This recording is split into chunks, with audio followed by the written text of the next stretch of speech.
Тэг хүмүүс нөгөө сургалт гэхээр заавал нэг албаны те танхимд ороод суралцах гэж ойлгодог. Манай сургалтын гол зорилго нь өөрснөө малчны хотондоо очиод ард нь байгаа утсыг нь бүрэн ашиглах чадамжийг нь сургадгаараа илүү онцлог байна.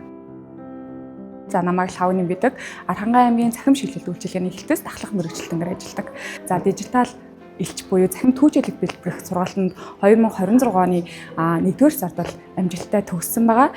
За Архангай аймаг маань нийт 90,000 гаруй хүн амтай. За 19 сумг 101 багт бол хуваарлагддаг. Тэгэхээр хангаан бүстэй оршдог нөгөө 100 хэдэн багийн маань зарим нь маш их алслагдсан бүс нутагтаа оршдог.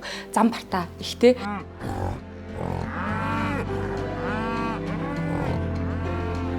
Тэгэхээр иргэдийн хувьд бол нөгөө нэг хамтраад нөхөрлөл хошоо манай малчид бол их байгуулдаг.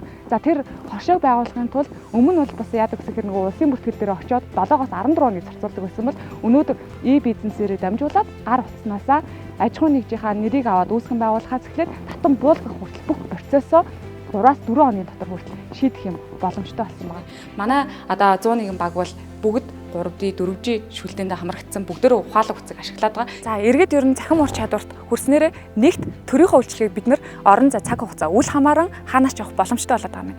Иргэн төр хоорондын харилцаа уялдаа холбоо сайжирна гэсэн. Жишээ нь гэхдээ бид нэр засгийн газрын бодлого үйл ажиллагааны дэг гөвцөг юм ашиглан санал санаачлага өгөх боломжтой. За улсын их хурлын энэ гишүүдээс өргөн мэдүүлсэн хуулийн төслийн санал бид нар парламент цэгийн цахим системийг ашиглан өгөх боломжтой. Тэгээ ийм гоё хэрэгтэй мэдээллийг бүр ингээ манай зорж ирээд орж ирсэн дүү нартаа баярлалаа. Энэ одоо үйл ажиллагаагаа уламж хаашаа түгээн дэлгэрүүлээрэй гэж хэлж байсан.